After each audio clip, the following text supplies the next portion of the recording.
Because it is getting pretty close to the end of the year. For me, it is about, what are we, 8 days out from Christmas at this point. I'm probably going to take a break from recording and uploading videos for just a little bit throughout the Christmas season. I've chosen to opt out of work for the week of and after Christmas, so that week between Christmas and New Year's where no one knows what to do. I've decided not to work and just relax and treat myself, so that may mean I'll record some videos. It may mean I'll stream some Minecraft 1.18 modded stuff. It may mean that I might hop on Forgecraft if that becomes a thing that I find any interest in. We'll just kind of figure out what to do. But before we do, I kind of wanted to end off the episode with something. It's not really special. I'm not doing anything Christmassy related or anything, but I just kind of wanted to take a minute and admire the world that we've created together, because there's been a lot of stuff in this world. And if you've watched any of my older series, my 110 or 112 Trapeze Swinger series, you know that my building has gotten a little more organic. I found a style that I really work well with and I really vibe with, and I think that shows in my videos. If you remember episode 1 or 2 from this Let's Play, this house was hideous. This house turned out terrible and I hated it, but I was just trying to build a house because old me would have lived in a hole for as long as it took to get these nice materials. But I was convinced. I had a shape in mind, I had the location picked out, and I really was happy with where we were building and even the shape of the house and the size of the house. I just hated the materials that I picked. And so we rectified that, I think the very next day. So I just wanted to, kind of go throughout our entire world and appreciate all the stuff that's been going on, because of y'all, through y'all and through this mod pack and through all the updated and continuous changes in this mod pack, I've found this to be the most fun I've had in a Let's Play world and the most proud I've ever been in a long time. So starting out in this house, you guys probably already know, but down here we have our enchanting, and we have a significant amount of XP stored up in a large mechanism dynamic tank. We also have a couple of insightful crystals for quick withdrawal and storage of XP, and a grid down here filtered for enchanting type things and apotheotic kind of things. Sort of all worked out. Over here we just had a standard grid just in case I don't need something maybe in the apotheosis category or in the magic category specifically, just looking for something general. We have standard vanilla crafting. I still need to convert these over to draconic bookshelves from Apotheosis. I think they're called draconic, right? Yeah, here we go. Draconic end shelf. I need more Ender Dragon heads, so I may stream at some point throughout the week of Christmas, trying to find some more of those in this world. And then over here we have what I like to call the general enchanting other things. This is where we store all of our enchantment library info. And this is where we can extract enchantments. This is where we can upgrade our gear to netherite. We have some enchanted books just kind of sitting along the walls here and some standard books. Overall, the vibe is very nice. I think I was looking for something kind of small and detailed and set up to be sort of weird and wizardy, and it worked. I was really happy with how it turned out. We have a ton of discs that I've been collecting as we go. That's been going very nicely. And then as we come over here, this is the second building we made. This building was made specifically for storage and for early game sort of technology as we got into some of the earlier, mechanism type tech. But now it is specialized solely for refined storage stuff. We don't really do anything else here. So hopping down here, you've just seen this episode. This is where we have our enter chest importer. This is where we have our storage drawer walls and a lot of custom framed drawers with custom compacting recipes in them, like turning bricks into brick blocks, for example. And I think we have another one somewhere for clay into clay blocks. So, moving on from here, for a little while we had a farm over here, but we did end up relocating it over here in the end, and I really do love this location. We have behind the farm something that has gone somewhat underappreciated, a chicken farm. This guy has been filled with chicken eggs for a long time, and it is our ongoing source of food whenever we run out of different quest reward foods. Now, going on around episode 10, I built this main river with the pond up here. This little pond up here fed down into that pond. These two led together because I wanted to have a pretty way to make our energy with the water wheels from immersive. So I decided to opt with this sort of a layout. I know it doesn't make sense for two ponds to feed into each other. It just looks way better than having water kind of contained in a glass square, glass cube. So this, although you can't see the wires because of a funny thing going on with Immersive right now, what's happening is we're producing our energy, and if we follow these wire posts, you'll see that they go through here, all the way over here, and into this capacitor, because over here is where we have our create stuff going on.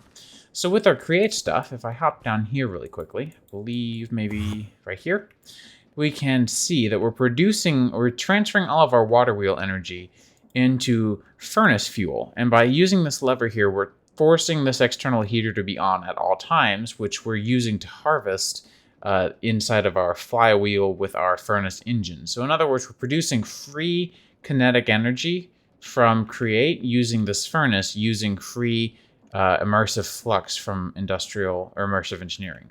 So we have a lot of gearworks here you can see, which we're using in various different ways, mostly to handle a lot of our fast crushing over here at our crushing wheels. We also have mega crafting from Create using the mechanical crafter. And recently I actually, between episodes, I didn't show this, I did in fact upgrade this with a encased chain drive so that we could have not only a mechanical press inside of a depot, but also inside of a basin. We don't have to pick anymore. Eventually I'll probably end up doing the basin with the mixer hands, but not yet. After that, we decided to deep dive further into technology, and I wanted to do some latex processing. This pathway came much later, about 5 episodes later, but first things first is I built this house, not house, it's like a factory building, number 1. And we started with latex processing using industrial foregoing and immersive engineering cloches. And basically just what we do here is we make acacia wood and we strip the acacia wood for latex. The latex is stored in a dynamic tank, and then underneath here, I believe, where is it? Here-ish? Yeah, here we go. Underneath here, we're also producing dry rubber and a fractionating still in order to turn that dry rubber, or in order to use that dry rubber to make plastic. So we just keep a large buffer of plastic or of rubber with us pretty much all the time. We also have a large buffer of plastic. And I've got a couple of other industrial foregoing machines over here, which we will get into more in the future. It's just I'm trying to keep a healthy balance of magic and tech. And there's so much tech that you can deep dive into just as much as magic. Now, speaking of deep diving between the two, we have ore processing. The ore processing is not done with machines. It is primarily done with this gentleman right here. This is Mercer from Occultism. He can sextuple our ore inputs. So we have a little contraption here which takes any ores which are exported into the gray ender chest. They get put into this router which drops things directly below. And as soon as 2 items, so if there's one entity, which is him himself, that's fine. That produces a 1 redstone. But if there's 2, which indicates there's an item on the ground and the entity itself, that means that he has already grabbed everything he can. So we don't want to throw more because it'll despawn. It uses wireless redstone links from Create to turn off the dropping router. And then whenever this guy's done, there's another router hidden behind here that picks up the drops and either smelts them if they can be, or just puts them back in the ender chest. So we're actually using magic for our ore processing, which I'm super tickled with. We have an old-fashioned cobble gen here using modular routers, just kind of taking things and breaking them. I put this in a different entire dimension to avoid the lag, the sound, the everything. And lastly, our power generation is currently being funded and fueled by Mechanism. We're using 2 cloches to produce enough melons that we can decompact the melons into individual slices, crush them into biofuel, and PRC them into ethanol when combined with hydrogen. So far I think we've determined that this device produces about 36,000 RF per tick, but my numbers may be a little off here. So if you know a little more solidly what the numbers look like here, please do let me know, because I'm not, the math there isn't perfect. The numbers have changed inside of Mechanism a little bit. So anyways, that's sort of the stage 1 tech that we got into. Now once we had all that amount of power that we could play with and utilize, we ended up expanding over here into Mechanism type tech and a little more higher tech. Here we have an autocraft controlled energizing orb. In other words, I can come over here to the grid and ask for anything to be energized. So if I go to power, you can see I can actually select for these nitro crystals to be auto-crafted. This was the first thing we did auto-crafting on because this guy can be kind of a nuisance, and the auto-crafting logic is much easier for it to be worked out. So we ended up choosing to go with that. That's where I put my schematic table. I was looking for that the other day. Whoops. We have just kind of various workbenches and tables throughout here, but we also have a handful of servo presses from thermal to make plates and wires and various gears so that we don't have to. We also have the osmium compressor and elite crushing and infusing and smelting and enriching factory. And we have this room down here, which I have not yet used. I kind of hate it, so I'm probably going to rebuild it. But for now, I use it only for killing blazes. Oh, on that note, I did forget, there is one room down here that I'm very proud of. This is my Wither Killer. It uses modular routers disguised as nicer looking blocks. This is Violasite, by the way, from Better End. And it has the blast upgrade to prevent explosions. The area down here has everything you need to build a Wither. So if you just put stuff in this chest, it will automatically distribute to the corresponding routers, and you just press a button and it will summon a Wither. So that has been our push button Wither spawner. It doesn't kill them automatically, but hey, who needs it?